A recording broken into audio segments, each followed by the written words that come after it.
बिस्मिल्लाहिर्रहमानिर्रहीम अस्सलामुअलैकुम। उम्मीद करें ना तुम सारे ठीक हो सो। अज तो भाई तो कल बहुत ही मज़ेदार लजीज देहात की बहुत ही देसी सुगात तुम सोचते पे सो कि चीज़ वो भी देसी भिंडी वो भी मिसाले वाली प्याजा वाली VIP और बहुत ही खूबसूरत सजी है किचन। अग बलदी पई है, हवा भी ठंडी गुलदी पई है। तो मिस्टर डॉज फूड 78 ਨੂੰ सबसक्राइब जरूर किया करो तो कमेंट करना ना भूलिया किया करो ताकि तुहाडे भाई को खुशी मिलती है, रहनुमाई मिलती है ताकि जी होर अच्छी तो अच्छी वीडियो लैके आऊँ। तो हुण तुहाडा टाइम बहुत ज़्यादा नहीं लेना चाहते। हुण असीं देगड़ी उत्ते रखते पे हैं। बिस्मिल्लाहिर्रहमानिर्रहीम ए चेक कर लो, देगड़ी उत्ते रख दी है। हुण असीं इहदे विच पैंदे पे घिओ। बिस्मिल्लाहिर्रहमानिर्रहीम ए चेक कर लो जी, असीं इहदे विच घी पा दिता। ज़्यादा नहीं पावना क्योंकि तुहानूं पता भिंडियां ਜਿਹੜੀਆਂ ਨੇ ना घ्यो ज़्यादा पींदियां ने। ते ਅਸੀਂ ਹੁਣ ਇਹਦੇ ਵਿੱਚ ਪੈਸੂ ਪਿਆਜ਼ ਇਹਨੂੰ ਥੋੜਾ ਜਿਹਾ ਗਰਮ ਕਰ ਲੈਂਦੇ ਆ। ਉਸ ਤੋਂ ਬਾਅਦ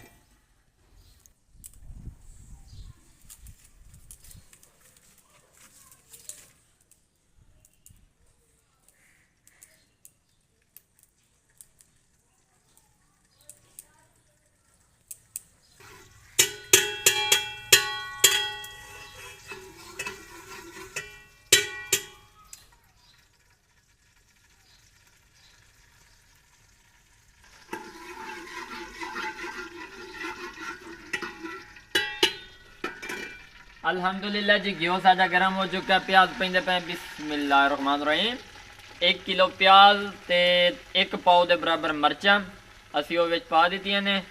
तुहानूं पता साडे फेवरेट इन प्याज ते मिर्चा वो क्योंकि उन्हां तो बगैर तुहानूं पता जिहड़ी चीज़ होवे नहीं बनती। तो भिंडियां बननियां ने तो भिंडियां कारण तुहानूं पता प्याज ज़्यादा चाहिए। इंशाल्लाह थोड़ी जी बोनी देने फिर तुहानूं मुलाकात करने हैं।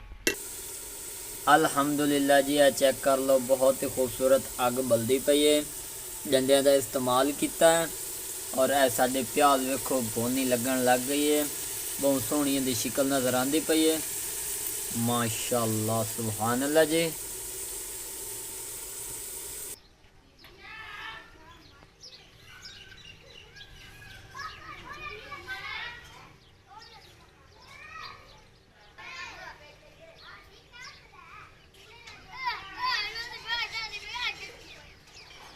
अल्हम्दुलिल्लाह जी आ चेक कर लो, जेडे वसल साडे ने बुझन लग गए ने।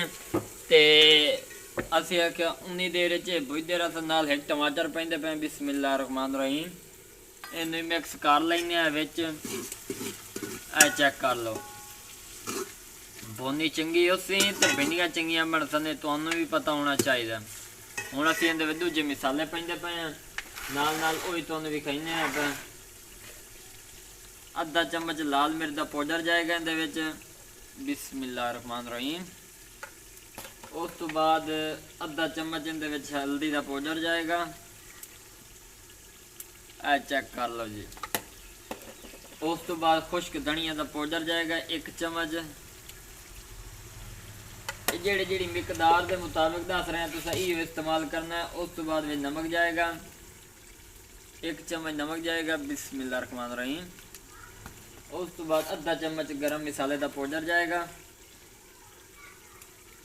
उस तो बाद असी विच पावांगे मज़ेदार टेस्टी जेड़ा कौरमा जेड़ा सालन वाला हुंदा वो पावांगे।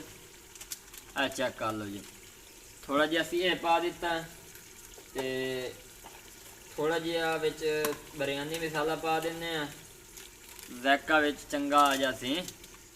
यूज़ तो असी विच चैना नमक करना है लेकिन वो मिलिया नहीं। असी आख्या चलो ये सही। आ चेक कर लो, हुण इहदा रंग चेंज उसी बोनी वाला।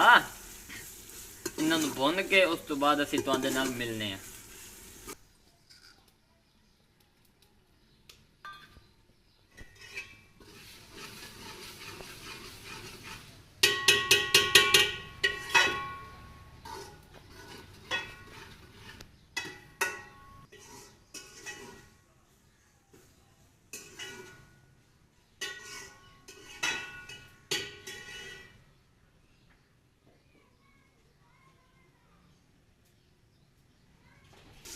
अल्हम्दुलिल्लाह जी, आज चेक कर लो भोनी जी है अच्छी जी लग गई है। मज़ीद 1-2 मिनट होर भोनी लावांगे। हुण कुछ लोग अक्सर पुछदे ने कि भोनी किवें लगदी, पता नहीं चलता कि भोनी हुई है कि नहीं है।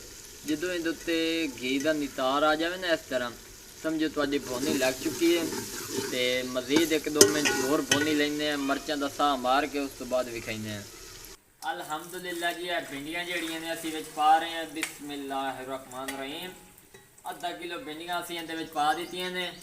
उस तो बाद असीं मिक्स करेंगे हैं। हुण इहनूं मट्ठे मट्ठे सेक दे उत्ते असीं पकावांगे ते इहनूं मिसाले दे विच जिहड़ा अच्छी तरह मिक्स कर दिंदे हैं। अज दी बहुत ही मज़ेदार भिंडी तैयार होएगी, प्याज भिंडी। इंशाल्लाह तुहानूं मज़ा आएगा।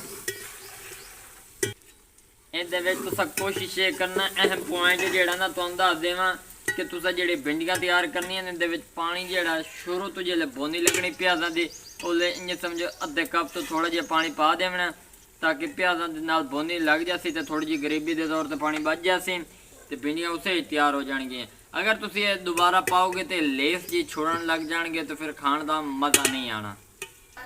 अल्हम्दुलिल्लाह, अल्लाह दे फजल और करम दे नाल भिंडियां तैयार हो चुकी ने। सिर्फ 1 तो 2 मिनट का वक्फा लवांगे, उस तो बाद उतार के असीं तुहानूं विखावांगे। बिस्मिल्लाहिर्रहमानिर्रहीम। अल्हम्दुलिल्लाह जी, भिंडियां साडियां तैयार हो चुकी हैं जी। आ चेक कर लो। बिस्मिल्लाहिर्रहमानिर्रहीम। आ चेक कर लो जी, बहुत ही मज़ेदार उम्दा तरीके नाल तैयार की है भिंडी प्याज। बिस्मिल्लाहिर्रहमानिर्रहीम। बिस्मिल्लाहिर्रहमानिर्रहीम। आ चेक कर लो जी। अल्हम्दुलिल्लाह जी, बहुत ही मज़ेदार लजीज भिंडी प्याज तैयार होया। उम्मीद करें ना तुसा सारिਆਂ ਨੂੰ ਸਾਡੀ ये वीडियो पसंद आसी।